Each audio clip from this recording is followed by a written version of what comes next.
What's up, everybody? Corey James here, and today I wanted to talk about the Dog Star, our brightest star in the night sky, Sirius. Located within the Canis Major constellation, numerous ancient civilizations and cultures have stories that tell tales of their gods coming from Sirius, which in itself, not that interesting, because again, it is our brightest star. What is interesting, however, is that found within many of these stories are similarities that are so unique it would suggest a historic link or shared lineage, but that is not the case. In fact, many of these ancient civilizations lived completely isolated from the outside world, yet they tell tales of the exact same god, portrayed the exact same way, serving the exact same purpose, and even sharing the exact same name.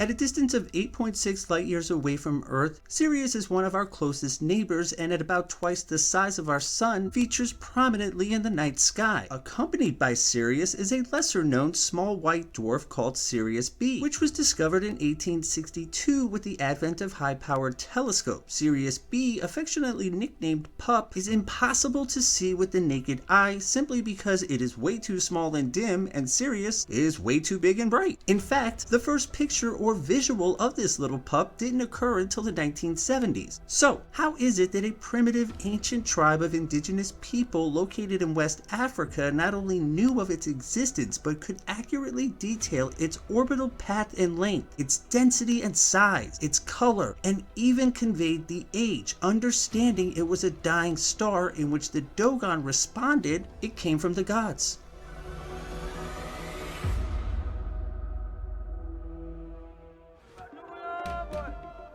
아니 왜 저게 뭐 해가 저 비가 저 해랑을 맞추고요 뭐. Located in the Mali region of West Africa, the Dogon are one of the oldest and last remaining of the ancient tribes that have managed to stay isolated from the modern world. However, since their discovery in the early 1930s, more and more the modern world wants to know more and more about the Dogon, a people who have no written language, no modern day technology, focusing solely on agriculture, spiritualism, and survival, passing down only oral traditions and history, somehow not only knew about Sirius B, but knew every single detail about it. And when anthropologists asked the Dogon how they possessed this knowledge, the Dogon told them the tale of their gods, the Nommo, who came from the star Sirius B, what they called Potolo, and imparted this knowledge upon them.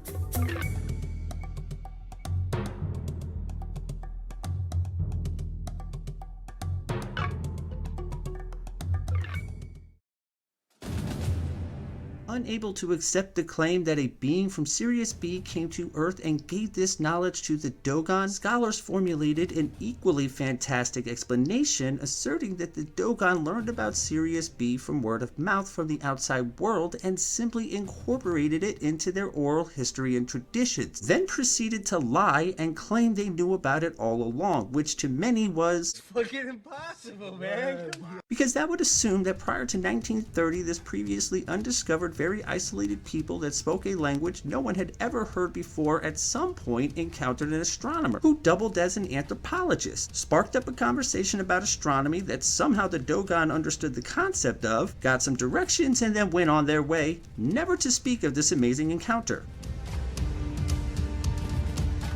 Now, I understand the alternative reasoning for the Dogon possessing this knowledge is fantastic, but that doesn't mean it is impossible, and when you look at the supporting evidence, well, I'll let you decide for yourself. One theory is maybe the aliens gave them this knowledge. It can't be ruled out. That's one possibility, because they got it right on the dot.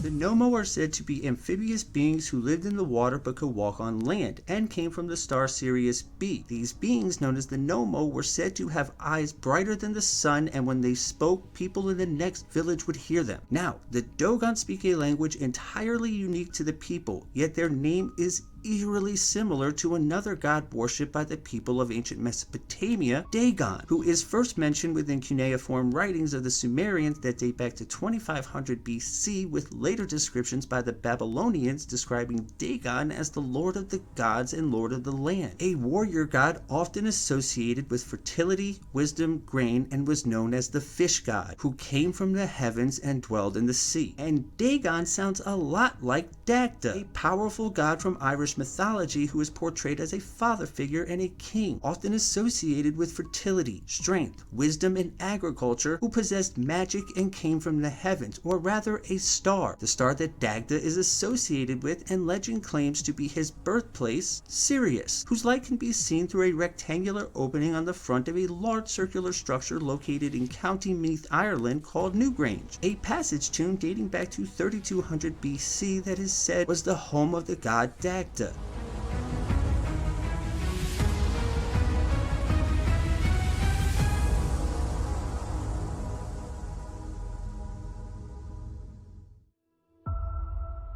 Next, let's travel a little over 8,000 miles to Japan and the Imperial Royal Family, the oldest royal family on Earth, dating back to 660 BC, who legend claims descended from a divine amphibious being who came from the heavens and dwelled in the sea, and his name was Dorigoan, or in English, dragon.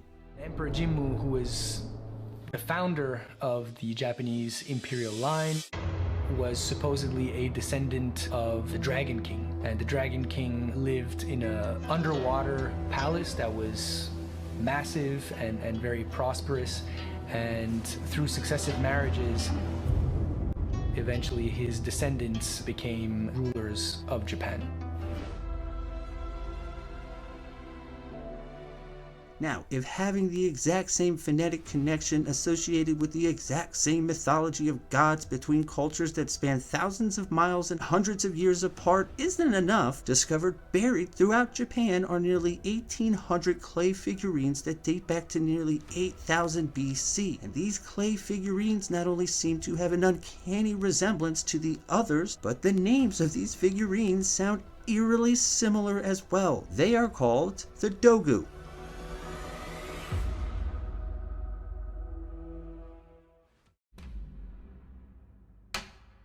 Now, I'm not even going to get into what these small clay figurines resemble. I will let you decide that one for yourself, but rather, let's travel to Sierra Leone, where in the early 1990s, dozens of small clay figurines were found buried underground. Said to depict the gods of the local tribes, many of these figurines seem to depict reptilian-like beings, with amphibious-like traits, some being intertwined with crocodiles.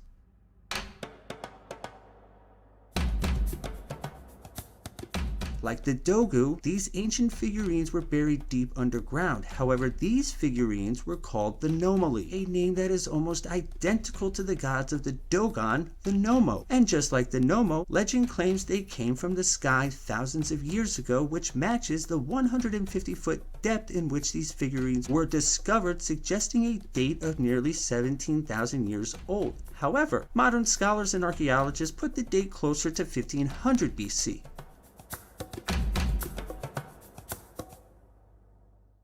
Whatever the date may be, at this point you have to seriously ask the question, could this all be sheer coincidence that we have so many ancient civilizations and cultures that span thousands of miles and in some cases years apart and have absolutely no connection to each other, in some cases no connection to anyone at all, yet each tell nearly identical stories of identical gods with identical descriptions and an almost identical name that in each case seems to be unique to that region? Or could the legends from each of these ancient cultures be true? Could we possibly prove it?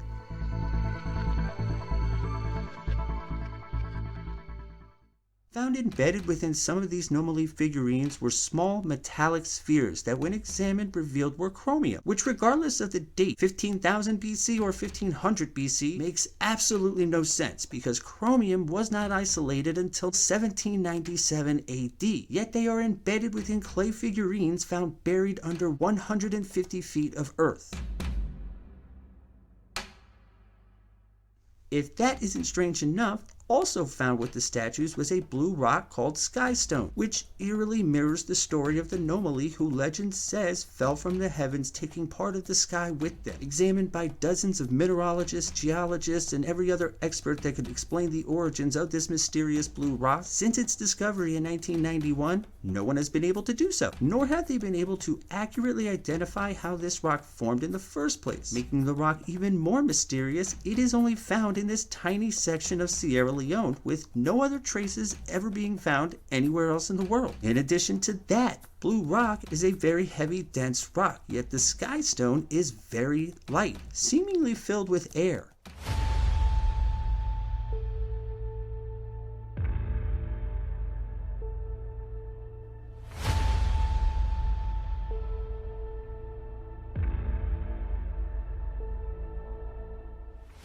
Most recently, in 2019, geologists at the University of Washington in Seattle conducted an extensive examination of the Skystone, and using state-of-the-art equipment controlled by the leading minds in the field of geology and mineralogy, the results they found, in their words, were creepy. So creepy, in fact, scientists ran the same test on separate samples of the same specimen 3 times because they could not explain the results they were getting, which showed organic aspects yet a very high concentration of nitrogen, which geologists have never seen before, leaving the very real possibility that this rock came from off-planet. Their words. Now, off-planet could simply mean meteorite, but it could also mean something else. It could be exactly like the ancient story says. Gods or being from the star Sirius came to Earth, and this blue rock known as Skystone, that again, no expert can explain, along with the chromium spheres, that again, no expert can explain, are from that world or planet. Could such a planet even exist? Well, according to the Dogon legend and their symbol for Sirius, yes. Yes, it could, because according to scans conducted by high-powered telescopes, signs of a small body about the size of a small planet do seem possible, as a dimming around Sirius B has been noticed. However, the possible Sirius C has yet to be confirmed.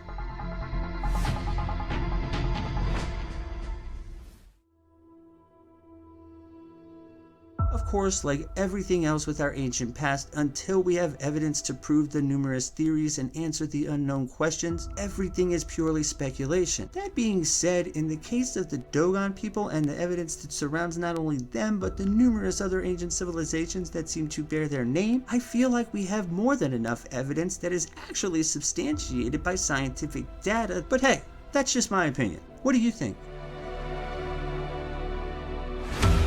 How's it going, everybody? Corey James here. Just wanted to say thank you for checking out the video. I very much hope you enjoyed it, and if you did, do the little guy a favor. Hit the buttons, the like, the subscribe. If you're feeling a little frisky, hit that notification bell. Leave me some comments, suggestions on future videos. Do it all. Once again, thank you, and I'll see you on the next one.